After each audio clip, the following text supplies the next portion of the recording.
Assalamualaikum warahmatullahi wabarakatuh. Selamat pagi dan salam sejahtera untuk kita semua. Sebelum melanjutkan perkuliahan pada kesempatan kali ini, marilah kita berdoa menurut agama dan kepercayaan kita masing-masing. Berdoa dipersilahkan. Cukup? Baik. Pada kesempatan kali ini kita akan melanjutkan pembahasan kita terkait dengan petani dan pedesaan. Ya.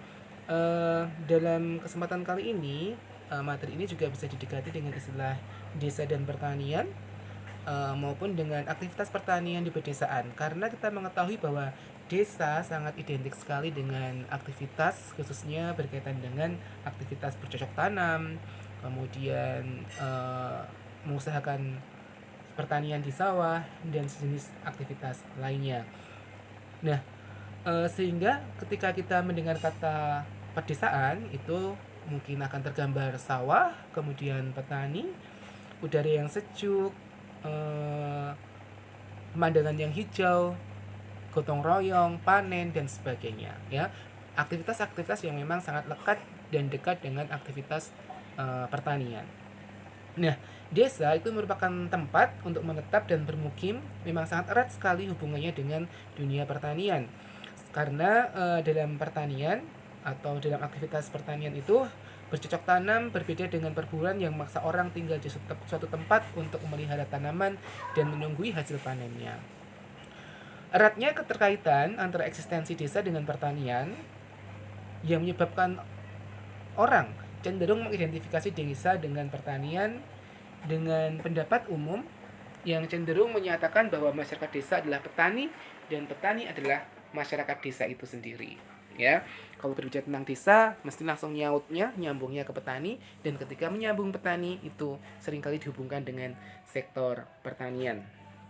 Nah, meskipun juga banyak sebetulnya desa-desa itu yang tidak sepenuhnya merupakan desa yang bergantung atau aktivitasnya mayoritas berupa sektor pertanian.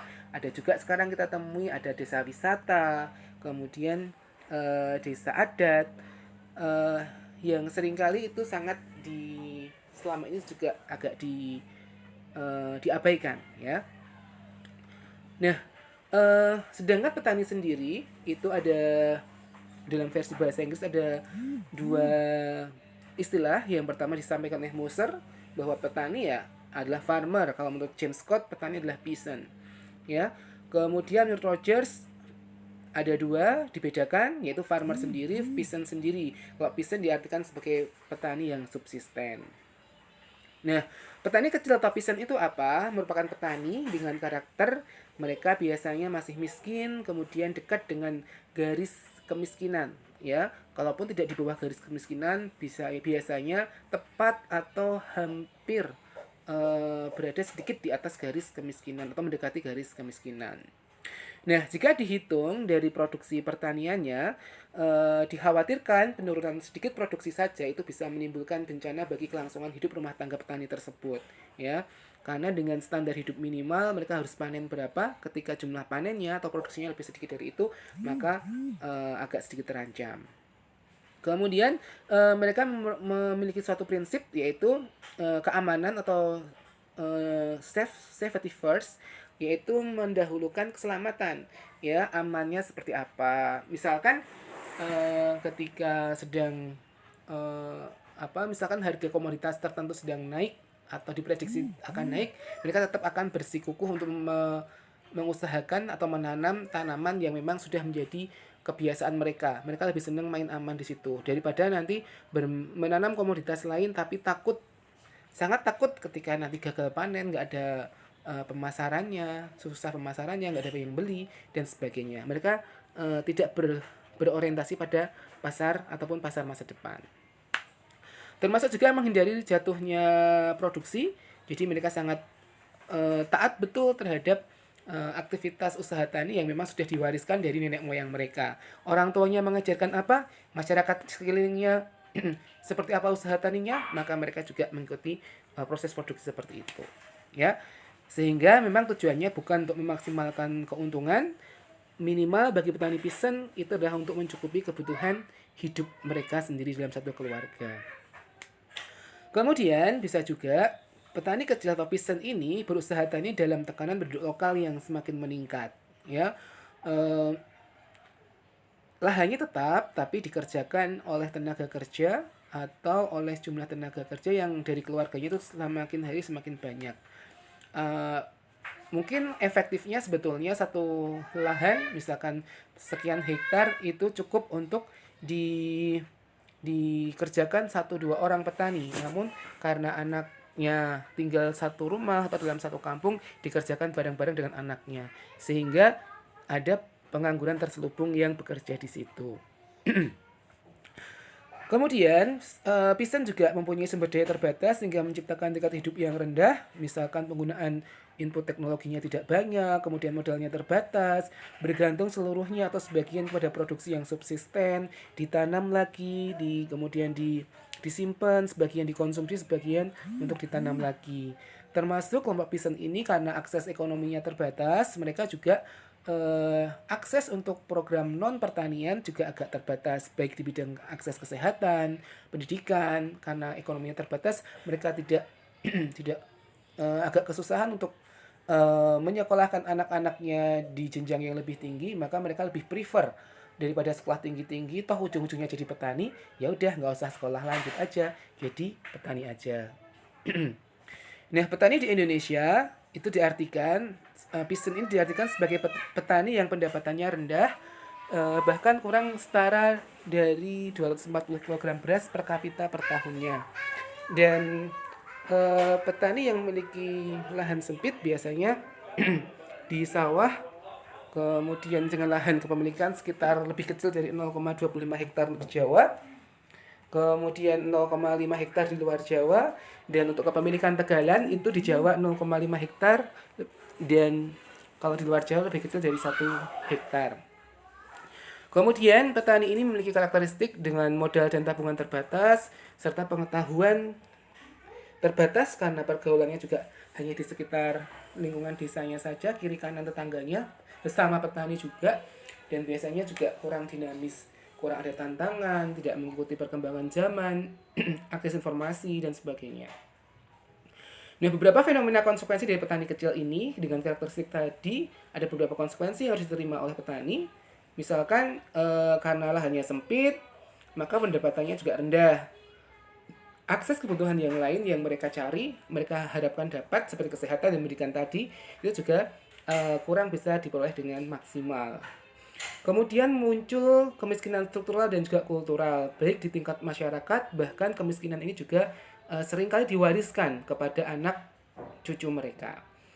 Jadi petani kekurangan, anaknya jadi petani lagi, hidupnya kekurangan lagi, dan seterusnya. Ya.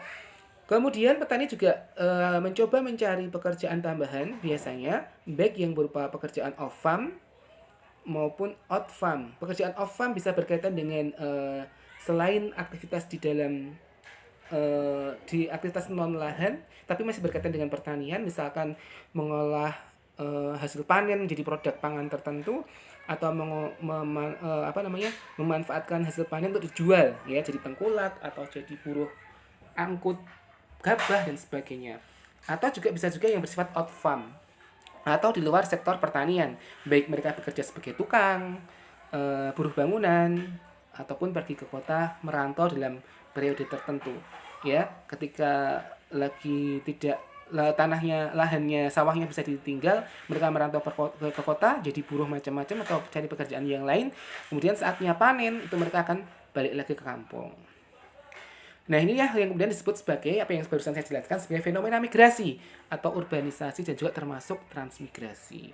Ya, ketika menggambarkan seperti apa sih sosok dari petani atau petani Piston ini, ya kita bayangkan adalah petani yang lusuh, mulai dari gambar yang paling atas pojok kiri, kalau aktivitas pertaniannya masih sangat tradisional tanpa alat, nabur pupuk ya ditabur manual, kemudian nggak pakai baju, lusuh, kurus.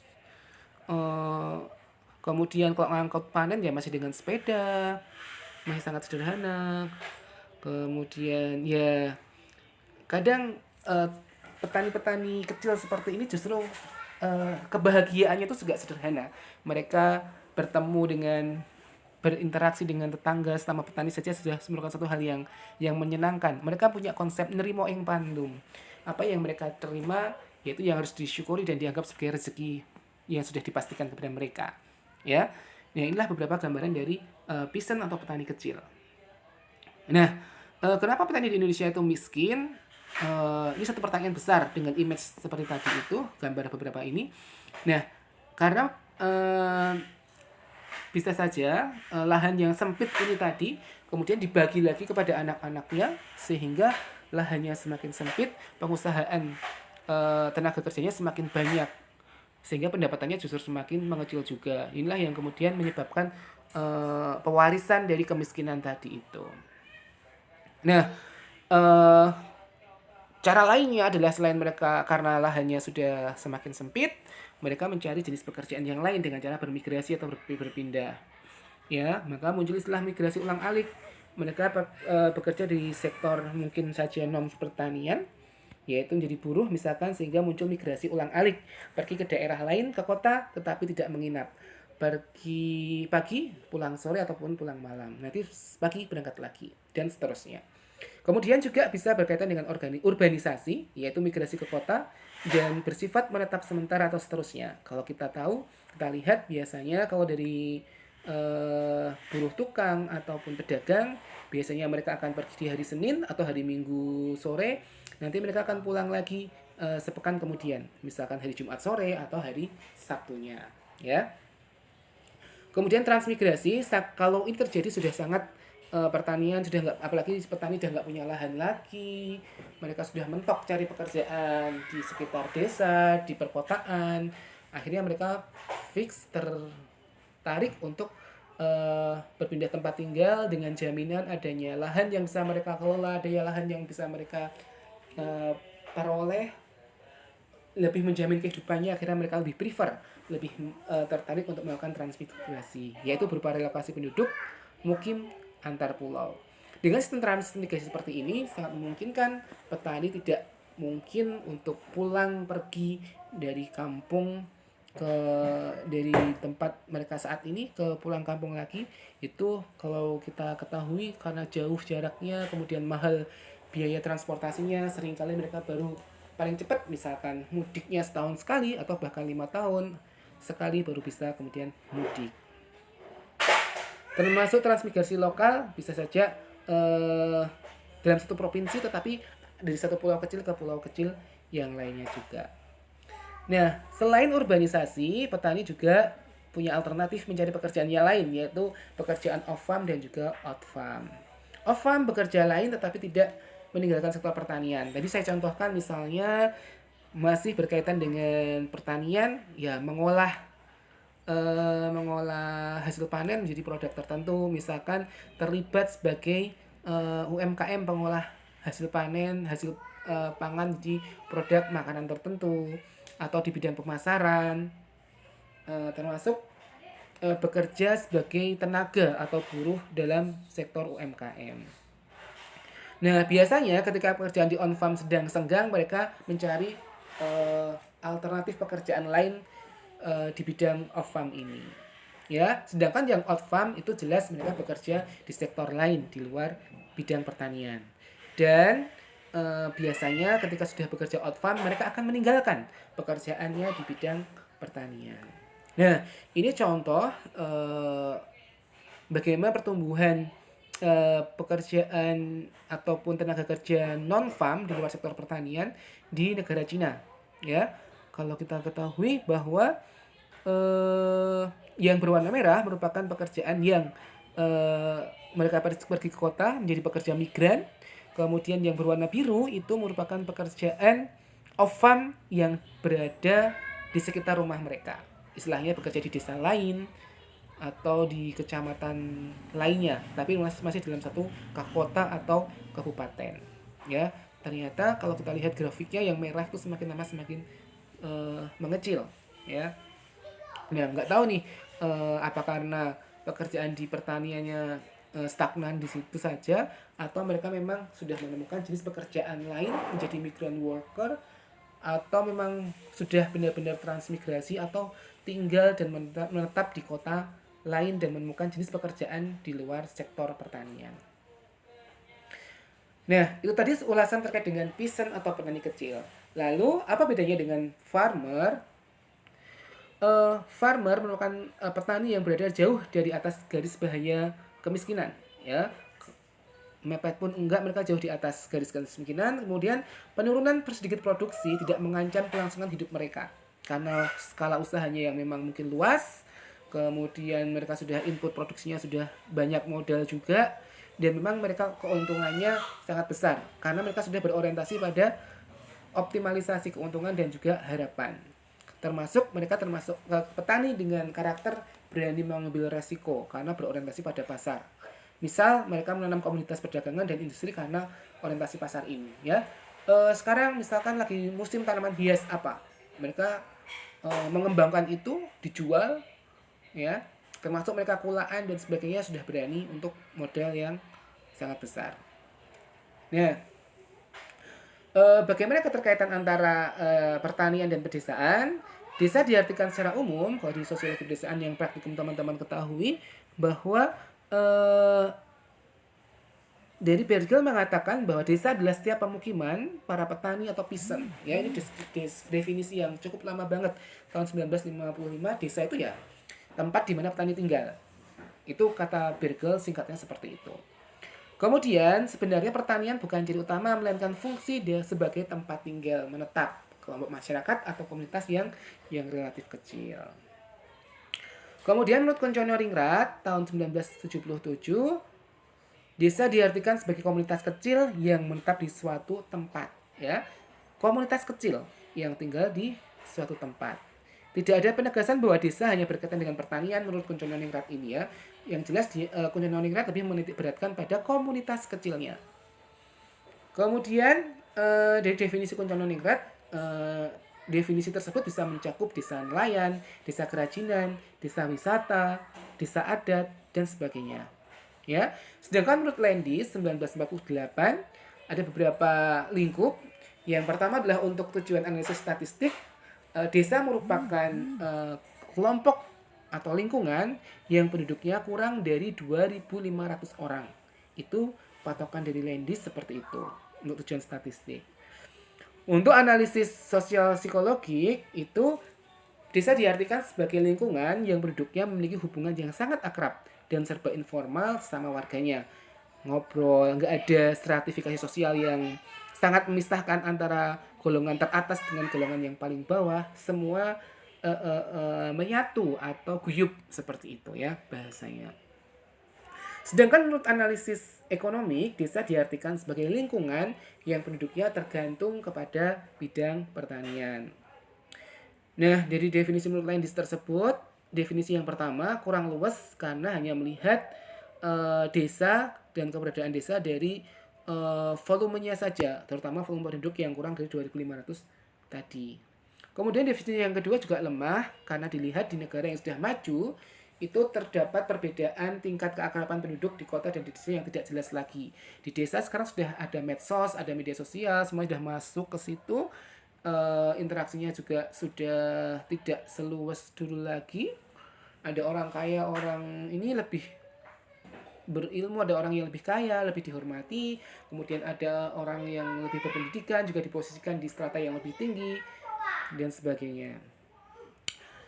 Dan definisi yang ketiga itu masih dinilai lebih relevan karena di negara manapun desa masih berfungsi sebagai soko guru penghasil pangan, ya.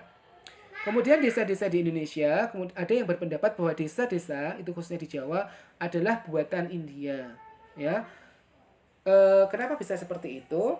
Hal ini bisa diperkuat dari titik tolak adanya bukti sejarah dan prasejarah bahwa telah ada komunitas kecil yang agraris sebelum adanya kerajaan-kerajaan yang itu diimpor atau merupakan infiltrasi budaya dari India, kerajaan Hindu-Buddha dan sebagainya, ya.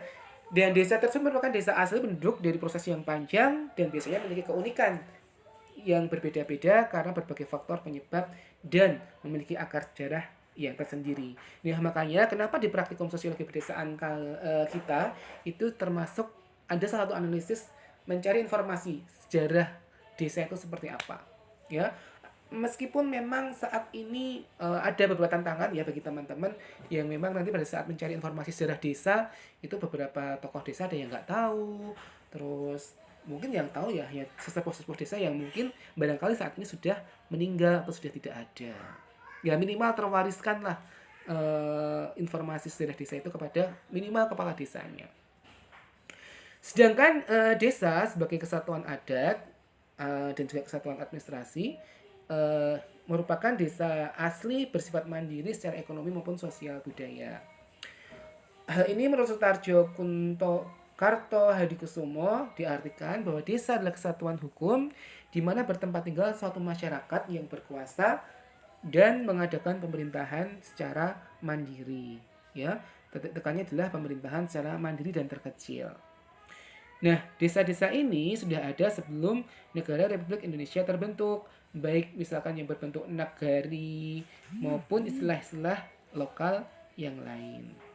Nah, dari beberapa uraian tadi, tentu kita dapat mengambil satu titik poin bahwa desa itu bisa diartikan juga desa adalah desa dan masyarakatnya, masyarakat hukum yang setingkat dengan nama asli lainnya dalam pengertian teritorial administrasi langsung di bawah kecamatan. Desa sudah ada sebelum Republik Indonesia, tetapi tidak bebas mengadakan kekuasaan tersendiri untuk memerintah setelah berada di bawah NKRI. Ada aturannya, undang-undang desa, sistem pemerintahannya itu juga mengatur tidak boleh sangat bebas setelah berada di bawah naungan NKRI. Ini sesuai dengan Impres nomor 5 tahun 1975. Nah, lalu apa sih bedanya desa dengan kelurahan itu? Nah, menurut Undang-Undang nomor 5 tahun 79 pasal 1, desa diartikan sebagai wilayah yang ditempati oleh sejumlah penduduk sebagai kesatuan masyarakat, termasuk di dalamnya adalah kesatuan masyarakat hukum yang mempunyai organisasi pemerintah yang terendah dengan langsung di bawah camat dan berhak menyelenggarakan pemerintahan sendiri dalam ikatan NKRI. Nah, sedangkan kelurahan diartikan sebagai suatu wilayah yang ditempati oleh sejumlah warga yang mempunyai organisasi pemerintahan terendah langsung di bawah camat yang tidak menyelenggarakan rumah tangganya sendiri. Nah, ini kelurahan merupakan bentukan pemerintah lewat undang-undang dan tidak selalu produk asli dari masyarakat. Diciptakan tanpa harus terikat pada satu satuan integritas sosial kultural masyarakatnya dan lebih menampung dinamika masyarakatnya. Kalau kelurahan biasanya dipecah ya sesuai dengan pertimbangan pemerintah. Misalkan kelurahan Mojosongo ini akan dipecah menjadi beberapa kelurahan lagi, ya. Nah itu masyarakatnya nggak bisa protes, oh saya nggak mau terikat terpisah dengan ini ya, tidak bisa karena sudah ketentuan pemerintah. Tapi kalau desa masih ada ikatan relasi sosial, kemiripan sistem dan sebagainya, kemiripan sistem, kekerabatan dan yang lainnya. Nah, di Indonesia itu terdapat beberapa tipologi desa. Yang pertama adalah desa tambangan, ada kemudian desa pertambangan, kemudian desa nelayan, desa perdikan, kemudian desa penghasil usaha pertanian, industri, tambang, kerajinan dan sebagainya, termasuk desa perintis dan desa pariwisata. Nah, ini salah satu contoh dari desa perdikan. Desa perdikan diartikan sebagai suatu desa yang terbentuk sebagai hadiah dari raja yang diberikan kepada rakyatnya yang dianggap berjasa kepada negaranya.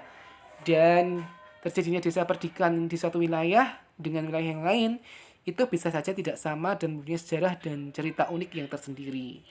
Dulu sebuah desa perdikan, semua rakyat dibebaskan dari segala bentuk pajak negara, bebas dari kerja paksa, bebas dari segala urusan yang diatur sendiri oleh desa perdikan tersebut.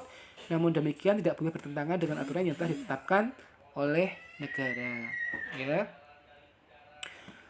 Desa yang lain contohnya misalkan ada desa wisata, misalkan desa wisata Pujon Kidul, desa wisata Tembi, kemudian desa berbasis agrowisata dan desa Dom yang merupakan bekas dari perumahan rumah yang dibangun untuk warga korban gempa di Bantul.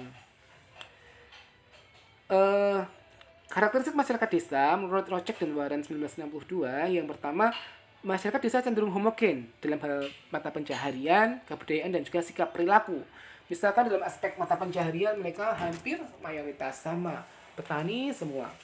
Ya. Kemudian lagi anggota keluarganya merupakan unit ekonomi, baik mereka sebagai tenaga kerja maupun sebagai eh, konsumen, ya, tenaga kerja dan mereka yang menghabiskan pendapatan ataupun konsumsi rumah tangga tersebut. Kemudian sangat tergantung dari faktor geografis, sangat tergantung dari alam. Makanya mereka dalam urusan tani kadang seringkali ya mereka pasrah terhadap alam. Yang penting ya bismillah, tandur iki panen alhamdulillah, enggak ya ora popo gitu. Kemudian hubungan sama warganya relatif intim dan juga awet, rukun banget, guyup seperti itu. Dan mobilitas sosialnya rendah karena mereka bergaulnya di dunia pertanian ya hanya petani ketemu petani lagi, dari pagi subuh berangkat ke sawah, sayhenya ya dengan petani sebelah, sampai siang istirahat duhur, makan siang atau rolasan, ketemu keluarganya, balik lagi ke sawah sampai sore pulang. Ya, mobilitasnya seperti itu. Aktivitas yang selingan yang lain misalkan nyari pupuk ke kios, nyari pupuk ke mana lagi, ke pasar, kemudian ketemu penyuluh, ketemu petani yang lain. Obrolannya kebanyakan terkait dengan dunia pertanian. Nah, kalau menurut Sorokin, masyarakat desa itu cenderung sebagai mayoritasnya sebagai petani di dunia agraris.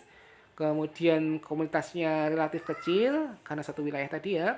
Bahkan tadi ada yang mengatakan cuma lebih kurang dari 2.500, sehingga penduduknya nggak padat. Makanya harus punya rumah itu halamannya luas banget. Sawah juga kalau belum diwaris-wariskan itu juga sangat luas. Diferensi sosial baik jenis pekerjaan, jenis lapisan sosial itu masih sangat rendah karena kebanyakan ya sama petani-petani semua kok. Jadi seperti itu. Sama juga stratifikasi sosialnya juga rendah. Kebanyakan sama statusnya petani ya petani, kebanyakan nggak banyak, paling ya petani yang paling kaya, petani pemilik lahan yang luas dengan yang petani kecil atau bahkan dengan buruh tani. Interaksi sosial ini rendah dalam artian face to face, apa namanya, kuantitasnya ya, tetapi mereka cenderung ketika berinteraksi sosial sebenarnya termasuk sering juga ya, ini nanti mungkin perlu diralat juga interaksi sosialnya karena mereka sering bertemu dan ngobrol baik di lahan maupun di rumah maupun di pertemuan-pertemuan kelompok. Nah, solidaritasnya juga sangat tinggi, rasa kekeluargaannya masih sangat kuat. Ada tetangga sakit, jenguk, ada yang meninggal, ada yang lahiran, ada yang mantenan, nyumbang, ya ada tradisi seperti itu. Kemudian karakteristik masyarakat desa menurut Rogers yang pertama adalah mutual distrust interpersonal relation, atau hubungan yang terjalin di antara mereka adalah hubungan yang saling menguntungkan, didasari atas kepercayaan dan sama-sama punya kebutuhan yang sama gitu ya. Kemudian juga sama-sama hidup dari dunia ekonomi misalkan pertanian sama, sehingga mereka tidak berkompetisi karena sumber daya ekonominya di desa ya satu-satunya penghidupan ya bertani seperti itu. Jika berlanjut bisa muncul individualisme, namun masih sangat jarang ditemui seperti itu. Yang kedua, perceive limited good atau pandangan yang sempit tentang kehidupan. Ya dunianya sempit. Sawah rumah, pasar, sawah rumah, pasar, kios. Nah, seperti itu. Muncul ungkapan yang lekat dengan berbagai latar pendidikan etnik, jadi masih erat dengan klinik, dengan mitos dan sebagainya. Ya, misalkan lakune wong urip iku gumantung saka uripe nasibe dewi-dewi ya. Kehidupan seorang itu sangat tergantung dari bagaimana nasibnya mereka sendiri-sendiri. Ada yang memang nasibnya sudah digariskan bagus, ada yang enggak ya. Kemudian misalkan ini hukola mahulumu, hukolawa mahulumu ya, ini pepatah atau kata bijak di Halmahera, di mana ungkapan itu membentuk persepsi di masyarakat dan menjadi pegangan ya Misalkan ya tadi nerimo ing pandum, ya wis lah jadi petani disyukuri, panen alhamdulillah, nggak panen ya masih ada cadangan makanan, masih disupport tetangga sebelah, masih bisa minta-minta ke tetangga dan sebagainya. Support masyarakatnya masih sangat tinggi. Kemudian dependence on hostility towards government authority, yaitu ketergantungan sekaligus curiga terhadap pemerintah atau unsur pemerintah. Seringkali adanya penyuluh dan sebagainya itu dianggap sebagai petugasnya pemerintah yang harus diikuti oleh petani. Perbedaan status berkonsekuensi pada tugas tertentu, kemudian muncul orang yang lebih mampu dan berkuasa dalam mengambil keputusan. Kelompok tani yang taat, ketua kelompok taninya menjadi duta pemerintah untuk mensukseskan program pertanian di kelompok tani tersebut. Hubungan penguasa dan rakyat bawah biasanya relatif kurang harmonis, cenderung otoriter, termasuk juga ketika menentukan komoditas yang harus ditanam. Ya, pemerintah punya program wajib swasembada beras tahun sekian, maka mereka ada paket kebijakan-kebijakan pertanian yang harus dilaksanakan. Misalkan harus beli benihnya apa, standar minimalnya, pupuknya apa, dan itu sudah disupport oleh pemerintah. Seringkali ya yang tersedia di kios-kios pertanian hanya produk-produk tersebut, ya mau nggak mau nggak ada pilihan lain. Kemudian berkurang ketika asas musyawarah untuk mufakat dijunjung tinggi, ya. Yang otoriter tadi akan berkurang seiring dengan pemerintah semakin terbuka terhadap petani. Nah, karakteristik yang keempat adalah familisme atau rasa kekeluargaan yang tinggi, baik karena pertalian darah, perkawinan, adat dan juga agama. Ya, kita mungkin sudah berhubungan jauh, tidak punya hubungan tertentu dengan keluarga tetangga kita, tetapi tetangga kita kakaknya kah punya hajat atau apa, seringkali kita juga diundang untuk datang, dikasih undangan, dikasih dibandem atau dilempar dengan antaran hidangan kenduri atau apa seperti itu. Kemudian persediaan antar kelompok atau antar kampung negeri itu misalkan contohnya adalah bentuk pela di Maluku, kemudian kalau di Jawa itu terah, itu bisa juga seperti itu. Kemudian familisme berkurang dengan semakin majunya infrastruktur yang memudahkan orang bermobilitas atau munculnya ekonomi uang, telepon, medsos itu kan sekarang sudah dikapitalisasi semua, sehingga sudah bisa kekeluarganya berkurang manakala sudah tergantikan dengan media sosial. Kemudian yang kelima adalah lack of innovation atau inovasinya sangat rendah, bahkan kurang, enggan untuk menciptakan atau menerima inovasi, terjadi karena sumber daya alam masih mencukupi kebutuhan mereka, sehingga mereka berpikir ngapain sih wong begini bertani gini aja menguntungkan, kenapa harus diolah, kenapa harus dipasarkan sedemikian rupa, kenapa harus dilabeli, harus dikemas bagus, toh begini juga laku. Nah, seringkali mereka seperti itu. Perubahan ini membutuhkan agent of change sebagai penggerak, makanya butuh penyuluh, butuh inovator, butuh petani dengan karakteristik yang bisa menggerakkan mereka. Kemudian fatalisme atau tidak merencanakan masa depan, mereka mengalir gitu saja. Bertani ya sudah bertani, terus dipikirkan petani besok nanam apa, besok pupuk apa, besok ngapain, kapan panen, udah seperti itu. Tidak merencanakan masa depan dengan jauh-jauh hari. Pandangan bahwa keberhasilan bukan karena kerja keras tapi karena kekuatan dari luar atau takdir, ya. Kemudian tercermin dari sikap pesimis, menerima apa adanya, penyabar, penurut, nerimo ing pandum tadi, tercermin pada hilangnya rasa kepercayaan diri, ya. Akhirnya mereka kurang berani ini karena dianggap nanti menyalahi kebiasaan. Kemudian etos passivity yaitu bergerak kalau ada kekuatan dari luar yang memaksa. Misalkan ada tekanan dari penyuluh untuk menanam komunitas tertentu dan memasarkannya, pembentukan kelompok, dan sebagainya. Oke, yang fatalisme yang selanjutnya adalah supernaturalism, sikap kepercayaan teologis dan magis. Ini masih bersifat kayak magis seperti itu, klinik tadi ya, misalkan yang termasuk juga situasional fatalism, sikap apatis, pasif karena pengetahuan minim tentang kemungkinan memperbaiki kondisi. Harus menjual ini, harus menguasai teknologi ini, sehingga mereka terbatas untuk itu. Kemudian project negativism yaitu sikap apatis pasif terhadap inovasi dari luar timbul karena pengalaman masa lalu.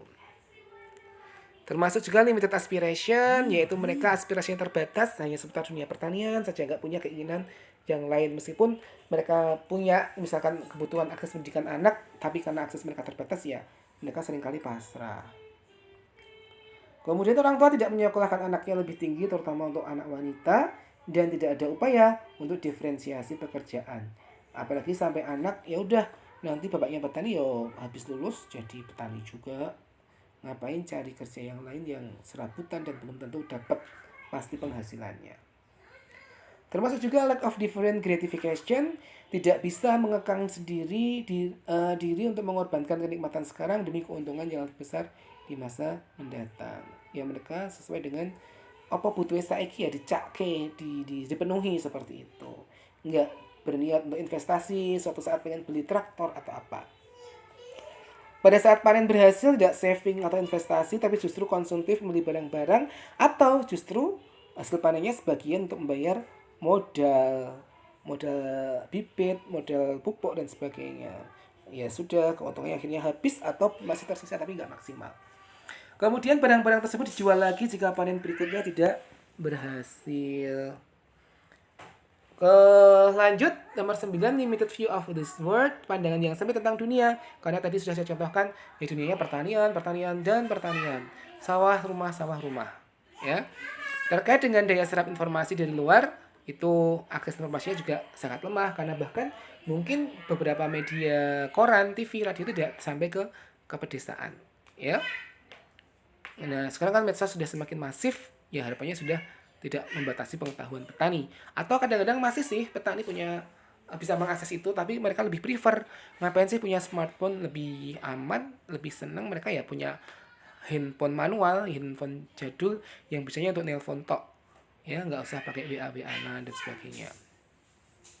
Muncul kelompok pencapir dalam rangka meningkatkan daya serap informasi di zaman eranya Pak Harto, sekarang sudah nggak ada. Kemudian terkait dengan kondisi geografis dan juga mobilitas penduduk, itu juga menjadi tantangan mereka karena mereka biasanya mungkin ada sebagian dari petani tradisional yang memang tinggalnya di pegunungan. Kalau mau ke desa luar saja harus jalan sekian kilo, harus naik gerobak sapi sekian jam dan sebagainya. Nah, yang ke-10 adalah low empathy, yaitu rendahnya kemampuan menghargai atau menangkap maksud peran orang lain. Dijumpai para agent of change mengalami kesulitan karena masyarakatnya tidak paham maksud dari orang luar tersebut. Mengadakan penyuluhan, mengadakan pelatihan, itu maksudnya ngapain? Bahkan mungkin mereka praktisnya langsung mengatakan, wah ada bantuan nih kalau ada mereka datang, ya.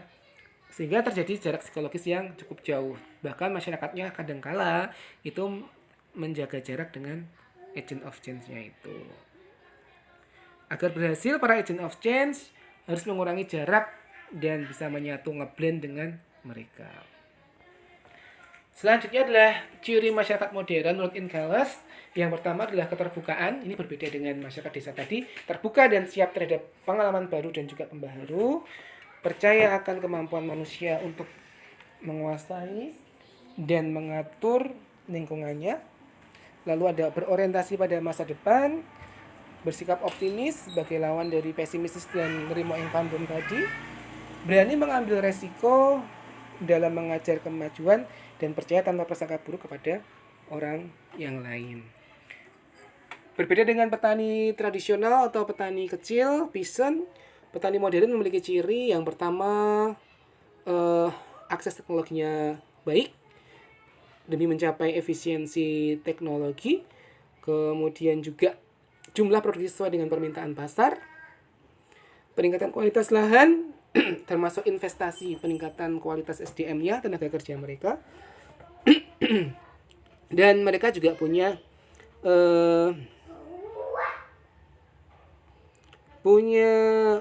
pendukung untuk memperlancar pertanian modern mereka, yaitu dengan misalkan kredit produksi, mereka mengakses bank, perbankan, kemudian lagi perbaikan mutu lahan, perencanaan nasional pembangunan pertanian, kemudian penyediaan fasilitas penyuluhan, ya akses informasinya bagus, Kemudian hubungan desa dengan kota ini bisa kita lihat dari aspek sosialnya. Desa dan kota itu tidak bisa dipisahkan. Desa dianggap sebagai penghasil produk pangan, kemudian perkotaan dianggap sebagai pangsa pasar untuk memasarkan produk-produk dari pedesaan tersebut. Ya, ketergantungan desa terhadap kota itu bisa kita lihat bahwa kota sebagai trade center tadi ya, sebagai pasar, pusat pemasaran hasil pertanian, sebagai service center, sebagai pusat memperoleh barang kebutuhan hidup termasuk alat-alat pertanian, produksi alat pertanian, produksi pupuk, benih unggul itu bisa saja dari perkotaan. Kemudian kota sebagai culture center, pusat perkembangan kebudayaan dan juga kemajuan teknologi, termasuk pendidikan dan juga hiburan. Petani sekali perlu ke kota untuk akses hiburan, wisata, dan sejenis aktivitas-aktivitas yang itu untuk petani berada di luar sektor pertanian. Nah, terakhir, sebaliknya, kota juga punya ketergantungan terhadap desa, di mana kota itu menjadi desa menjadi pusat bahan baku industri dan juga bahan pangan sebagai penyedia tenaga kerja, karena diketahui bahwa kota juga didatangi oleh banyak penduduk atau petani untuk mencari sumber penghasilan tambahan di luar sektor pertanian. Kemudian tempat pemasaran hasil industri, dan desa bagi warga kota seringkali dianggap sebagai tempat wisata juga. Ya, mereka jenuh dengan gedung, dengan aktivitas harian yang udaranya kotor dan sebagainya. Mereka menganggap desa udaranya masih fresh, kangen dengan momentum mereka ketika masih kecil, pengen balik ke desa lagi dan sebagainya. Rindu dengan ketenangannya, ya. Kadang-kala seperti itu. Nah, demikian untuk materi pada kesempatan kali ini berkaitan dengan desa dengan kota. Dan semoga entah kita sebagai masyarakat saat ini, sebagai masyarakat desa atau masyarakat kota, kita bisa saling bersinergi. Kita mengetahui ada kelebihan kota, ada kekurangannya juga. Demikian juga dengan desa, punya kelebihan dalam penyediaan pangan, kemudian tenaga kerja, meskipun juga secara fasilitas mungkin masih berkurang. Semoga dengan saling melengkapi seperti ini, desa dengan kota ke depan akan semakin lebih solid lagi, dan justru sinergi saling memajukan kedua potensi ini yang diharapkan semakin baik. Demikian kuliah kali ini. Saya akhiri. Assalamualaikum warahmatullahi wabarakatuh.